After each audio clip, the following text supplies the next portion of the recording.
je vais te dire comment réussir à connecter ton appareil Garmin au logiciel Basecamp de Garmin sur ton ordinateur. Et aussi, te montrer quelques fonctionnalités intéressantes du logiciel Basecamp pour ta planification d'itinéraire.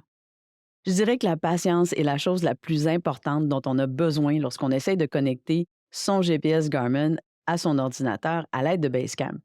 Je suis Nathalie, la cofondatrice et co-créatrice de l'application de planification de voyage Planning Motion.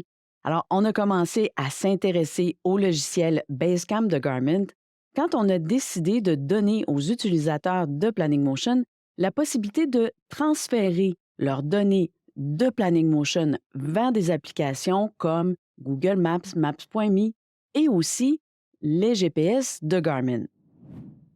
Alors, une fois que tu as entré tes étapes, tes hébergements et tes activités dans Planning Motion, tu peux les retrouver sous forme de signets.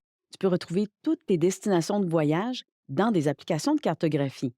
Et le logiciel Basecamp de Garmin est l'une de ces applications de cartographie compatibles.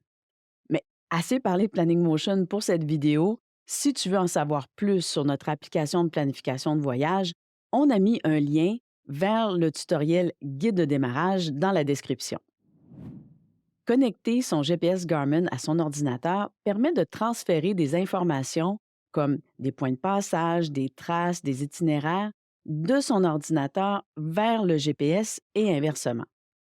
Si tu as décidé de regarder cette vidéo, il est plus que probable que tu essaies de connecter ton GPS Garmin au logiciel Basecamp sur ton ordinateur, mais que tu n'y arrives pas. Donc, on va commencer par ça. Il faut connecter son appareil à l'ordinateur à l'aide d'un câble fourni avec l'appareil. Branche la plus petite extrémité sur ton appareil, puis l'autre extrémité sur ton ordinateur. Il peut s'agir d'un port USB-A ou C. Il se peut donc que tu aies besoin d'un adaptateur pour que le câble s'insère dans ton ordinateur. Garmin recommande d'utiliser le câble fourni avec l'appareil et de le brancher directement sur l'ordinateur sans utiliser de connecteur. On allume l'appareil, on attend qu'il s'allume et, comme toujours, on doit confirmer en cliquant sur le bouton à l'écran.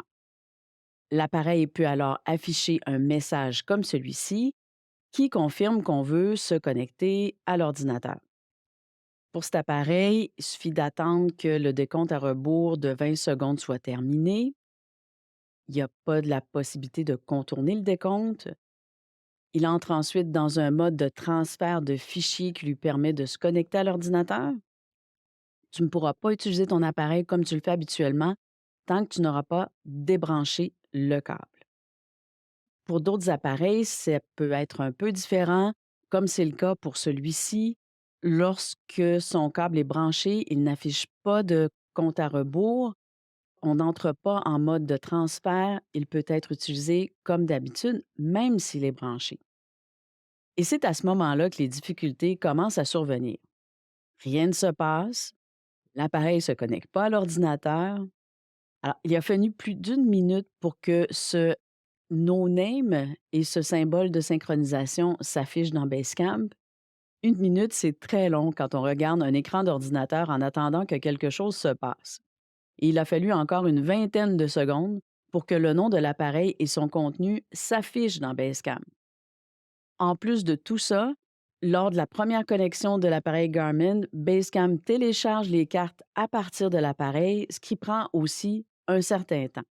Donc, si ton appareil ne se connecte pas à l'ordinateur, voici ce que je te suggère de faire. Arrête de vérifier le câble, de le brancher, de le débrancher. Assure-toi que tu as la version la plus récente du logiciel Basecamp. Même chose pour ton appareil.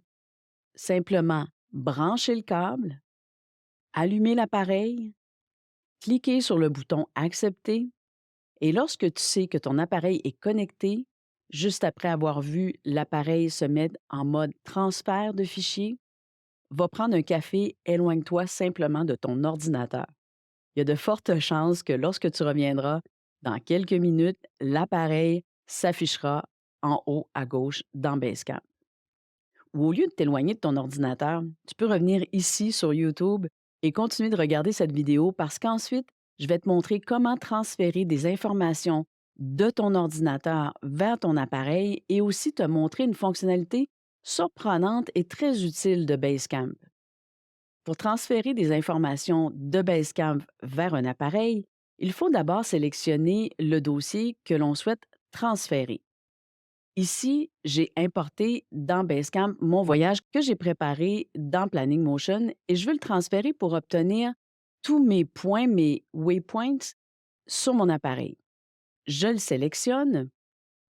Ensuite, il y a 3 façons de transférer depuis Basecamp vers son appareil. La première en utilisant le menu de transfert. La deuxième en faisant un clic droit sur le dossier en sélectionnant Envoyer à l'appareil. Et la troisième façon, simplement glisser-déposer le dossier sur l'appareil ici en haut. Il s'agit de 3 façons de faire exactement la même chose. En utilisant l'une de ces 3 méthodes, cette fenêtre s'affiche. Il suffit de sélectionner ce que l'on veut transférer et une fois que l'on a reçu le message indiquant que le transfert est terminé, on peut fermer la fenêtre. En cliquant ici sur le dossier de ton appareil GPS, tu peux voir tous les points. Ils sont maintenant aussi sur ton appareil Garmin. Maintenant, où les retrouver sur l'appareil? Pour certains appareils, il faut faire d'abord un clic droit ici et sélectionner Éjecter. Débrancher ensuite le câble de ton ordinateur pour sortir l'appareil du mode de transfert pour utiliser à nouveau ton GPS comme tu le fais habituellement. Parfois, même si tous les waypoints semblent avoir été transférés avec succès, je ne suis pas en mesure d'éjecter l'appareil de Basecamp. Alors, je le débranche simplement et ça ne m'a jamais posé de problème. Sur l'appareil, je clique pour entrer une destination, je sélectionne les favoris et je peux voir toutes les destinations que j'ai planifiées dans Planning Motion que je viens de transférer à l'aide de Basecamp. Je peux chercher des destinations en utilisant le champ Recherche. Dans mon GPS, je peux aussi, à partir du menu principal, aller dans Applications et sélectionner Itinéraire pour créer des itinéraires à l'avance. Par exemple, je peux préparer mon premier jour sur la route en sélectionnant ma destination de départ et d'arrivée et en ajoutant des arrêts en cours de route. Je peux également créer des itinéraires dans Basecamp et les transférer dans mon appareil. Je préfère préparer les itinéraires sur mon ordinateur dans Basecamp. L'écran de mon ordinateur me donne plus d'espace. Il rend la planification des itinéraires plus agréable et je peux utiliser une fonction qui me surprend à chaque fois que je l'utilise. J'ai donc reconnecté mon GPS à Basecamp. Ici, j'ai les points d'un voyage que j'ai planifié en utilisant Planning Motion. Il s'agit d'un road trip et j'aimerais faire un itinéraire allant de Chicago à Las Vegas. Je clique sur cette option pour ouvrir la fenêtre de l'itinéraire. Je dois d'abord ajouter le lieu de départ et la destination. Ensuite, je clique sur Go. J'ai aussi tous les endroits que je voulais visiter en cours de route. Je les sélectionne tous et je les fais glisser en m'assurant que cette ligne bleue se trouve entre Chicago et Las Vegas. Basecamp, parce que mon GPS est connecté à mon ordinateur, calcule l'itinéraire. Mais comme tu peux le voir, parce que j'ai sélectionné et fait glisser tous les arrêts un peu au hasard qui sont en fait en ordre alphabétique, cet itinéraire n'a aucun sens. C'est là que l'utilisation de Basecamp s'avère très utile. C'est ici que la magie opère. En rouvrant l'itinéraire qui se trouve ici en bas de la liste après tous les waypoints, je clique sur cette liste déroulante et je sélectionne Optimiser. Ça se fait tout seul, c'est tout simplement fantastique. Je peux le vérifier, le modifier si je le souhaite. Bien entendu, je vais également répercuter ces changements dans Planning Motion et je peux transférer cet itinéraire de mon GPS et le retrouver dans la section des applications sur mon appareil ici. OK, c'est probablement le bon moment pour vérifier si ton GPS est enfin connecté à Basecamp. Fais-moi savoir si c'est le cas ou non dans les commentaires.